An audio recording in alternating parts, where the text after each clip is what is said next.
10 properties, like Myuren just said, which comes up to 33 units. Now, again, let's think of how short this is. 16 months. Less than a year and a half. Like, that is absolutely amazing. People are like, well, it's real estate. It's not a business. Whoa, whoa, whoa. Yes, it is a business, right? Absolutely. Welcome to the Investor Mel and Dave Real Deals Show. Today, we're going to be talking with Myuren, a 26-year-old, listen to this, who purchased 10 properties, which means 33 units in 16 months. 16 months at 26 years old. It's absolutely amazing. He's going to share with you how he did it. We're going to break down quite a few deals as well, whether it's vendor takeback or some with private funds as well. So let's get started. Hello, Myuren. Thank you so much for being on our show today. No, thank you for having me. I'm so excited. You guys are setting the stone for a lot of us. So I'm pleasure being on here and sharing my journey with you guys as well. That's great. That's great. Myuren, I love the blazer and I love the pocket square there. I love look it. at you guys. Look at you. Did you have a conversation beforehand? Yeah, we call each other. Tired, but I'm actually at work at the moment, so I had to dress them to impress. So it's good. That's great. Now, we met in April, May, a long time ago, before you joined the Action family, and wow, have you been taking action. I'm so excited to have you here today, because I didn't realize that, and I said that to you before we started recording here. I said, you're only 26, but you've been doing so much. I'm so excited, because I know you're gonna inspire so many people. And Myron's answer was, age is just a number, right? Just a number. Age is just a number. I used the exact same line, Myuren, when I met someone over here. So anyway, all good. But seriously though, let's dive in. You're in Vaughan, Ontario. That's actually where we had our car crash. You know, Teston. Yeah, I heard you're just from Toronto. Yeah, I'm 400. Yeah, exactly. Yeah, it was right there. It was right there. Yeah. But anyway, that's a whole other podcast. But Myuren, tell us about yourself. I'm reading what you're doing. I'll let you talk about it. But that is, you're on fire, man. You're lighting it up. I love it. So please tell us about yourself and what's going on. Yeah, I appreciate it. So, like you mentioned, I'm 26. Typical, student life. Graduated from university. Everyone tells you that you're gonna get that paycheck. Save your money. By the time you're 65, you'll have enough money to retire. And then you get that paycheck, and then I'm trying to think, okay, like the kind of living style that I want, the lifestyle, that's not gonna really correlate to the bi-weekly paycheck that I'll be getting. Luckily for me, I'm exposed to the commercial real estate industry. So I met a lot of people, and I thought it was impossible because I see that the creative financing strategy on billion-dollar deals, but I never thought you could do the same thing on a smaller scale.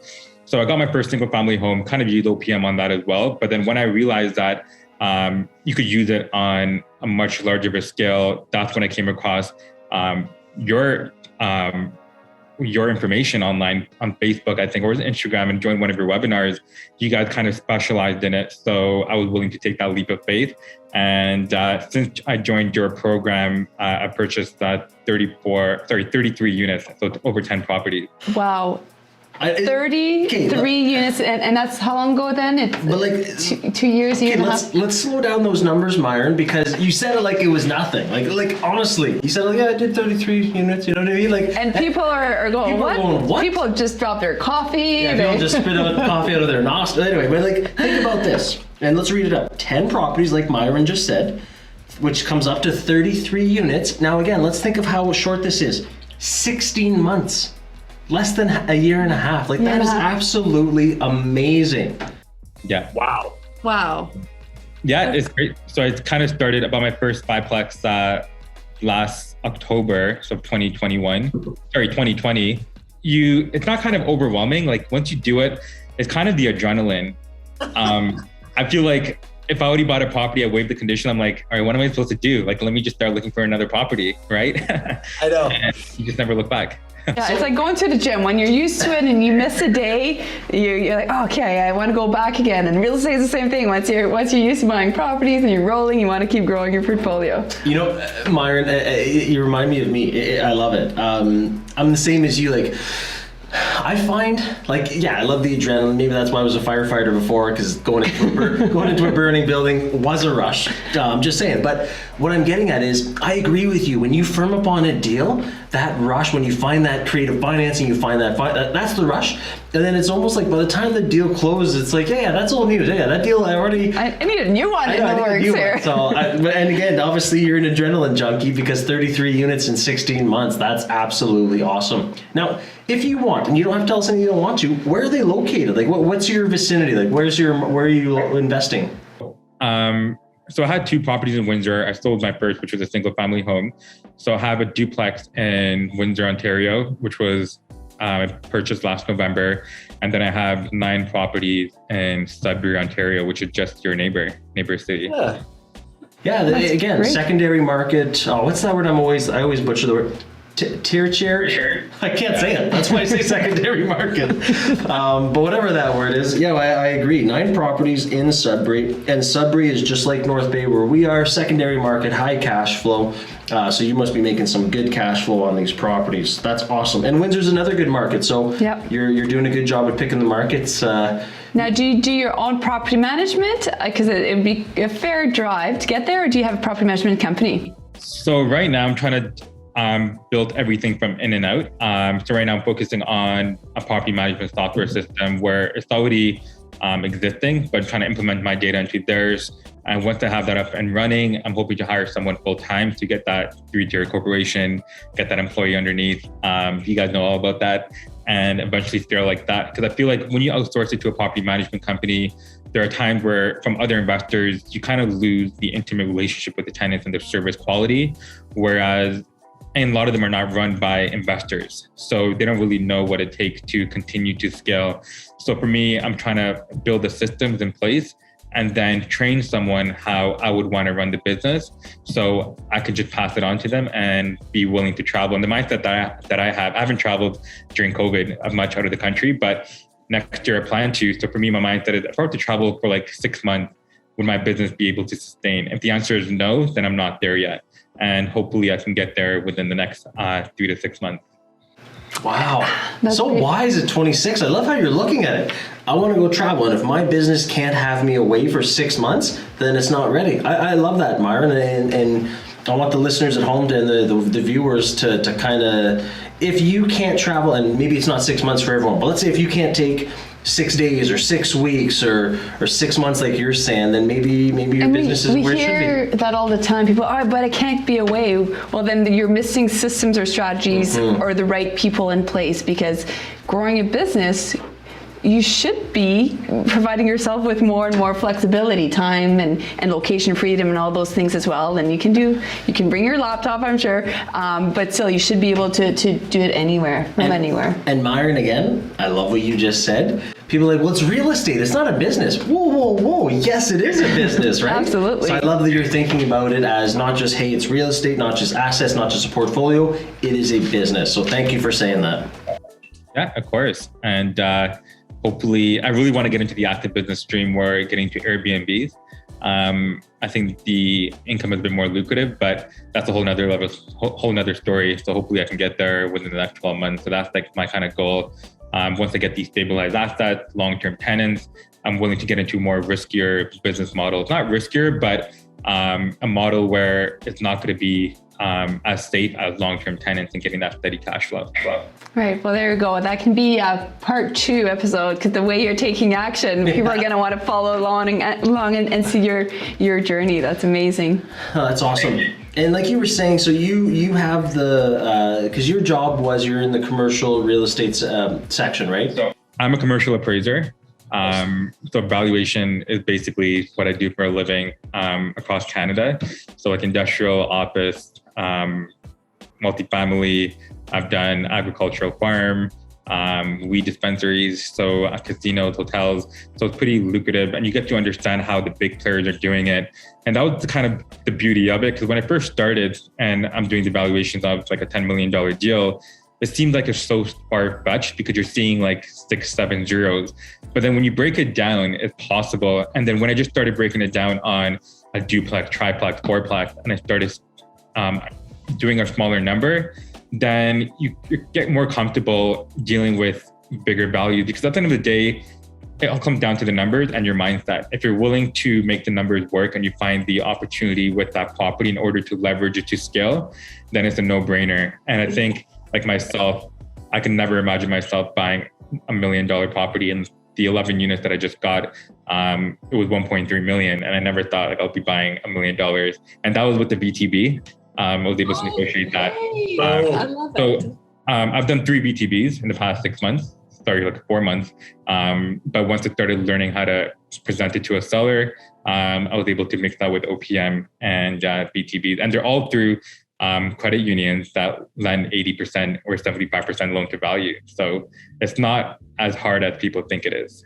Okay, I love it, and I'm gonna slow it down just a little bit because some of our listeners they understand this language and the acronyms, but some people are going. You financed it with none of your own money. A VT, what's a VTB? So then VTB is a vendor take back. It's also known as seller financing or owner financing, where essentially the owner holds part of the financing on your behalf. So that way, for example, 20% down, you may not have to come up with your own deposit, or sometimes they'll hold even more than that. They might be in first place or second place. Anyhow, I just want to let the listeners, I know you know all this clearly.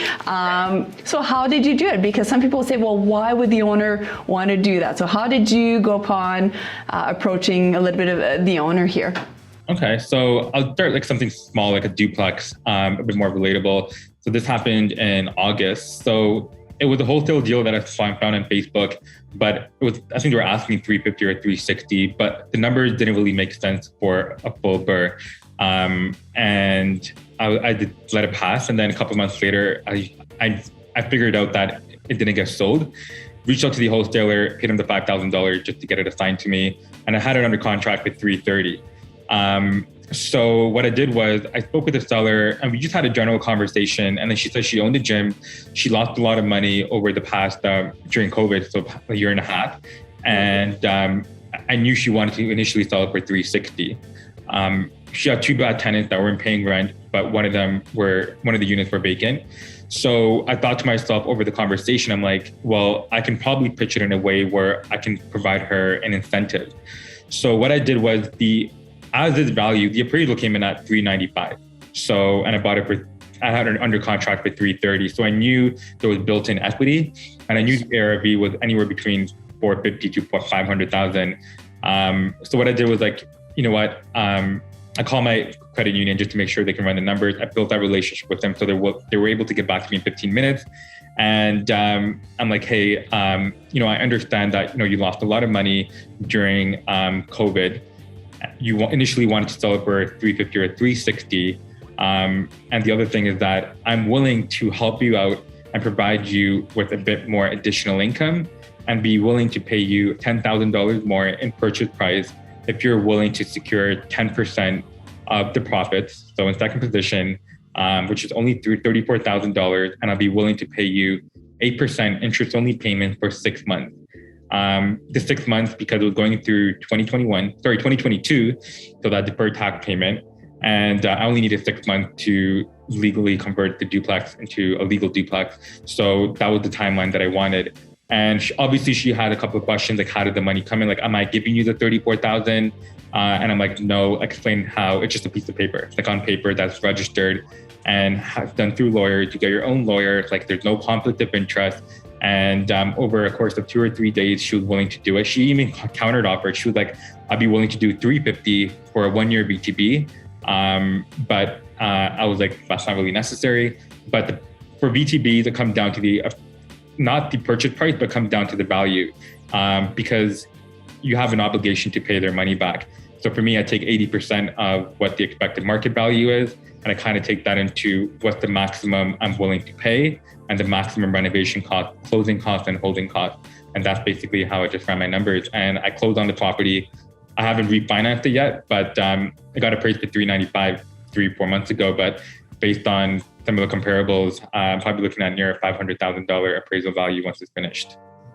Isn't that just awesome, right? One property, creative financing. What's the spread there? There's $105,000-ish, let's say in the spread of what you created. So $395,000 to $500,000. And it's funny because as real estate investors, again, people are thinking, well, how do you do these lifts? How do you create things? Like you just increased the value of an asset by $105,000. People think that it's just rocket science. Like, again, it's just knowing your numbers, knowing the facts. You had an awesome conversation with the seller. You were an entrepreneur. You found out the property didn't close, contacted the wholesaler. Yeah, you had to pay them $5,000, but you got the deal assigned to you, right? In the grand scheme of things, $5,000, you're gonna be happy you paid it.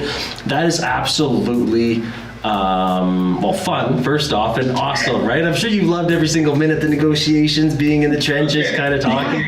It was more of, because when I first started doing VTBs, it was more like they're doing an incentive for me.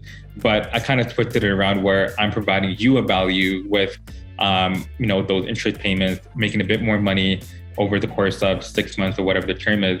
But during the same time, because I had about $100,000 that I made, about 130, but after tax about 100 with the sale of my single family home in Windsor. So with $100,000, I was like, I can only buy a duplex if I put 20% down, because that would have been like almost 70.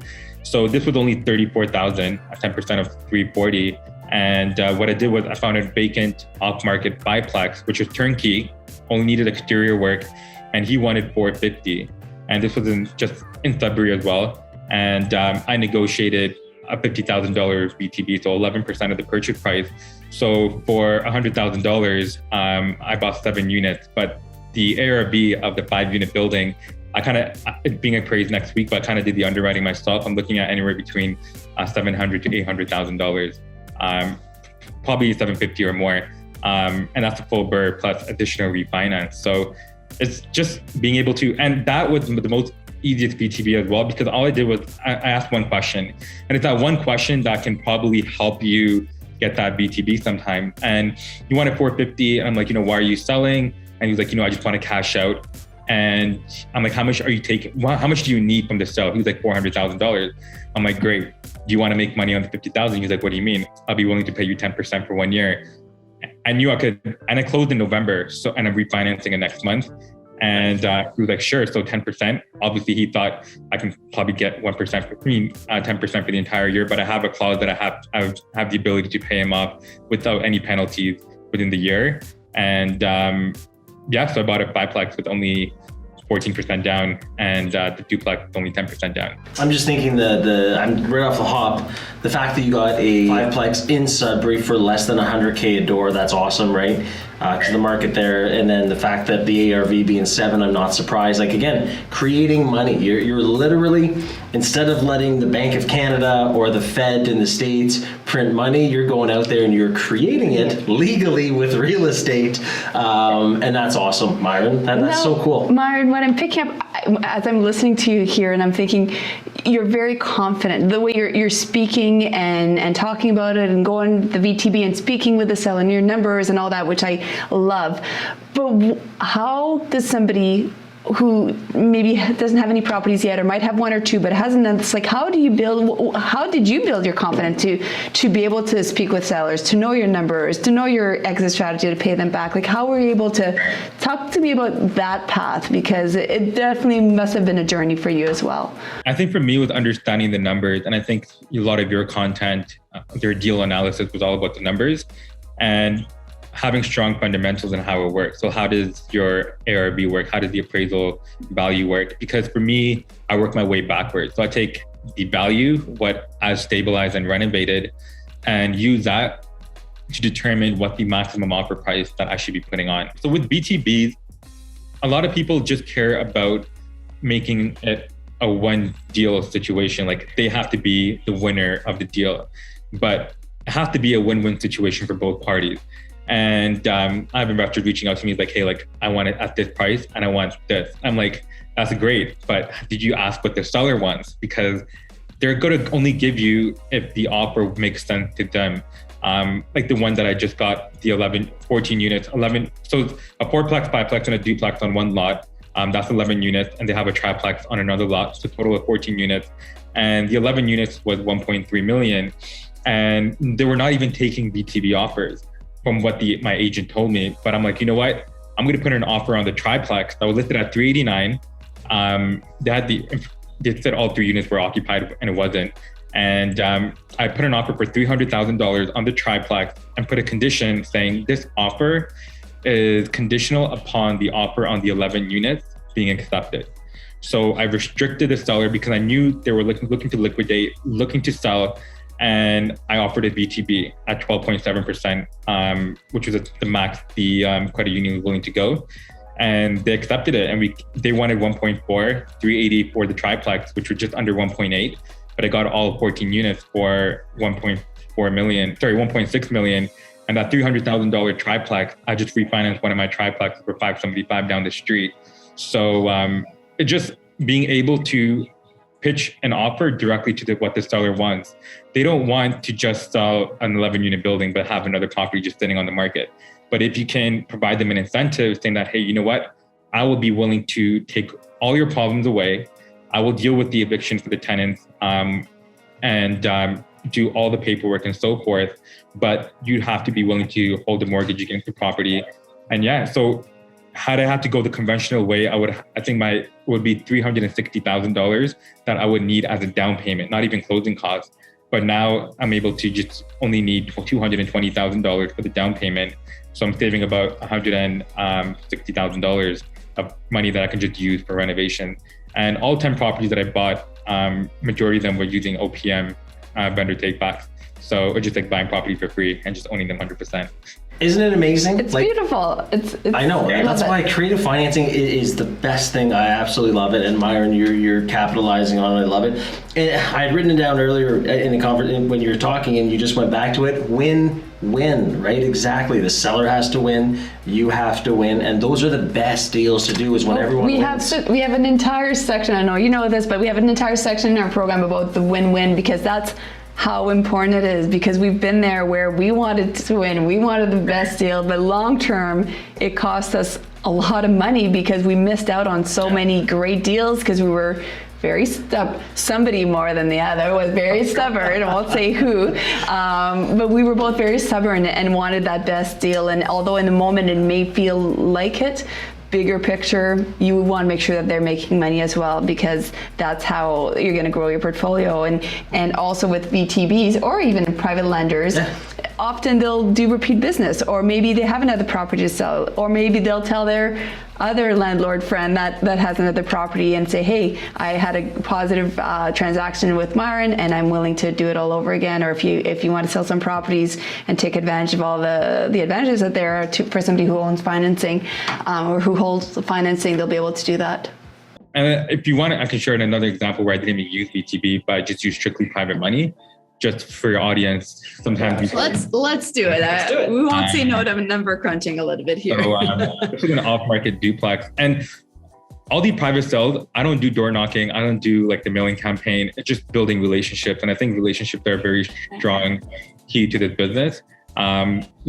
Christmas is coming up for anyone listening. Like, make sure you show your appreciation to your contractors, to your tenants. Like that $25 gift card can be a big thing to them, right? So for me, it's all about providing value to a lot of my agents. And this duplex, I was supposed to be 2 off-market duplex. I got one of them off-market for $140,000 last November in Windsor. And the market value as is, like I said, it's always about the value, not the purchase price, but $250,000. So 80% of 250 is $200,000. So if I were to buy this on market value, the bank would have lent $200,000 in first position as mortgage. So I was like, you know what? I can probably go 100% loan to value, because I knew my appraisal value would be more than $350 once renovated. So I borrowed $150,000 on a promissory note, and people are like, how are people going to do that? I'm like, if you provide a really good deal, all I have to do with, let's say worst case scenario, I went bankrupt, I don't want to do the renovation. All I have to do to refinance at 80% loan to value, they'll get their money back, right? So $150,000, that covered my closing costs, cash for keys, and there was no mortgage on it. And then I had a buddy of mine who was in medical school. He went on scholarship. So I was like, you know what? He had $250,000 at prime. I was like, do you just want to make money? I'll give you 10%. Sorry, I love that. I got to interrupt there. Do you want to make money? Basically, I was going to say no to that. Do you just want to, you keep doing your thing, you'll just make some money. I love it. I like Myuren's negotiating. Please continue. I don't know. You transfer him on the first of every month, and that's pretty much it. And he just goes to school. So, and and you get your friends and family involved and your colleagues, like they're probably the best people. And when they see you be successful, they'll be successful as well. So I borrowed $50,000. So I'm all in at $200,000 in private money. I had a line of credit. I didn't want to be over leveraged. So I used my line of credit that I have. So about $50,000. I'm all in at $250,000. With my holding costs, my closing costs, and my interest rates and everything, I'm just under $260,000. But the appraisal value came at $389,000. So 80% of the value is $311,000. So after paying back all the two money partners, I made $50,000 in tax-free, an additional BRRRR, and the property is still cash flowing about $800 a month. So sometimes you don't need VTB, like the deal makes sense. Like you can just put private money and the numbers will make sense. $50,000. And what I love is tax-free, because when you refinance a property, it's a tax-free transaction. And that's and I love that you said that too, because people say, well, is your only strategy if the seller helps? Sometimes the seller doesn't say yes, but again, if the deal makes sense, you're gonna find a way. I love that you said that. And you mentioned something earlier, Myuren, I forget now, but it was basically just along the lines of, if you understand how to make money, these opportunities come, right? And people say it all the time, you're lucky. Well, the more you understand things, the more you do things, the luckier you get. So it's no coincidence that you're finding these properties, you're analyzing them, you're underwriting them, and you're creating money and you're making cash flow. So that's super, super cool. Thank you for sharing that other example. I love it. Yeah, no problem. And I think I was watching a video by Pitbull, like the singer, and he was like, people think you get lucky, but he was like, when you do hard work, you do get lucky, right? Exactly. And like luck is not just going to come out of the blue. So just take it one day at a time, and it's like a domino effect. Like you put in that 5-10 minutes a day, that's all you need, maybe even longer. And it's just going to help you grow and be able to get more information. People will know what you're doing. And as of right now, a year ago, I would not know where I am right now. But people are like, oh shoot, like you're doing amazing. I'm like, really? When you're at this stage, you kind of figure out where you can take your business. And I'm pretty sure you're in that same stage as well. And you just want to take it on to another level. And I think financial literacy is such a big thing that's missing from our education system in high school. Because when I graduated university, it was like, you're just thrown into the world where people think you save. It's funny because now when I go to the bank at Scotiabank, I think with Scotia, they're like, oh, do you want to put into a savings account with a promotion at 1.5% interest? I'm like, really? Like, that's amazing. But, 5 years ago, I would be like, yeah, let me put like a couple of $100 there, make some money now. But the banking system, they're just taking your money, investing it somewhere else. Just be the bank yourself and leverage other people as well. Very well said. Nope, so many great nuggets there. I love it, Myuren. You're going to inspire so many people. And again, I know age is just a number, but the fact that you're so advanced, so financially literate at your age, you're already crushing it just proves, because we get people asking us all the time, but I'm 22 or I'm 32 or I'm 21 and can I do this? And yes, anyone can do this as long as you have the right tools, the right strategies, the right systems, and you're willing to learn, and you're ready to take some action, and you're ready to get through those roadblocks and get a little uncomfortable as well. Because the first time you have a conversation with a seller, it won't be perfect. I know my first conversation was far from perfect. And you got to invest in yourself as well. That's the biggest thing. I think even when I started this as well, I think one question was like Mel, like, is this a deal breaker? And you're like, you have to. And I think we both agree that you have to invest in yourself. And until you in a positive network, you have that surrounding, that environment, you're not going to really know it. All right. You want to start off, Dom? Yeah, I was thinking the same thing. We'll head right into the couple questions that we love to ask from this show, because we love learning from everyone. So what's your biggest real estate investing mistake? Looking like a mistake in terms of purchasing, like throughout the past 12 months, or like anything REI mistake. I think just because here's the thing. For me, I was only within the same network when I graduated university. So when you're in the same network as you grew up with friends, family, colleagues that only have one property or two properties, your mindset is only going to be like, let me get to two properties. I think it's very important that if you have an ambition to, like, if somebody's like, hey, you know what, they have 10 properties, don't think that's impossible. Figure out how they do it. And the question is not figure out the question is, the people are asking is why they can't afford these properties instead of how to afford these properties. Oh. And when I bought my first property, I went to all the banks and they said with my income, and I'm not going to be able to get another property unless I save money. But saving, it's not really good with the rate of inflation. That's never going to happen. So I think is your network. If you want to get somewhere in life, it doesn't have to be real estate, business. It can be like anything you want. Find people who are at the level that you dream to be and reach out to them and build that network. Because if it wasn't for that, I'd probably still have that first property or second property and just paying that mortgage for 30 years. And hopefully by the time I retire, like I'll have no mortgage and then I can use that to retire. Right. Well said. Your network is your net worth, and it's true. When you're around people as well that are taking action and doing all these things, guess what you're going to want to do? You're going to start doing the same thing as well. So it gets that momentum going as well. Yeah, no, I agree. So maybe in the beginning that network was the mistake. Now, number two, what is a tip? Like I'm just thinking, there's people listening, people watching, Myuren. What is a tip that you can give them so that they can, have a breakthrough 16 months like you and get 33 units? What's a tip you can give them? Let people know what you know. So inspire. So once you know the knowledge, there's a lot of families out there that don't like talking about money. Like you go to a family party, like why are you talking about money? Like that's not, like it comes out a negative tone, but it really isn't. Try, especially a lot of the older generation, they're going to put pressure down on you to live the way that they live their life. So don't use that as a reason to push yourself, and show them the power of sharing the journey, sharing your knowledge, because when you do that, people will be willing to invest in you. So when I get private money, people are not just giving me money just for the property. They're investing in the education that I made in myself. And that trust is what I'm showing a lot of the private money partners. So for everyone like listening, educate on yourself and talk to your family, your mom, dad, your brothers, your cousins.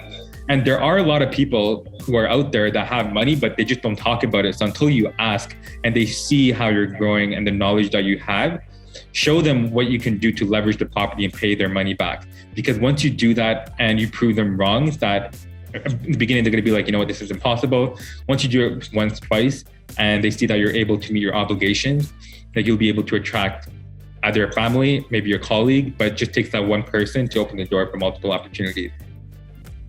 Love it. That's fantastic. No, I love That's it great. too. Wow, you're going to inspire so many people. Yes. Myuren, how can someone get a hold of you? So I'm mostly on Instagram. So it's my first name, Myurenc, which is my initial for my last name. Well, congratulations on all your successes. What a journey that you've already been through and doing and in the inspiring. next 16 months. That's going to be cool. I can't wait to see that progress. I'm looking forward to that too. It's going to be a good. I'm excited. Awesome. Thank you so much for being on our show. It's great seeing you again. Yeah, take care, Myuren. Thank you for having me. Okay, bye for now. 26 years old. Absolutely amazing. I love it. No, he seems like a very wise soul. And again, just the importance of, he talked about having that trust, talking about having that knowledge. And again, the thing that we harp on all the time is having those win-win relationships with people. If he was the only one winning and the seller wasn't winning, then they wouldn't do seller financing. So I just loved everything that was in the show today. I love it. I can't wait to continue to see where he'll be in another 16 months from now. So thank you so much for watching our show today. If you like this type of video, make sure to subscribe to our channel and hit the bell as well. And if you want to see us analyze more deals in the Real Deal Show, make sure to check out this episode. I'm Mel. I'm Dave. And we'll see you there.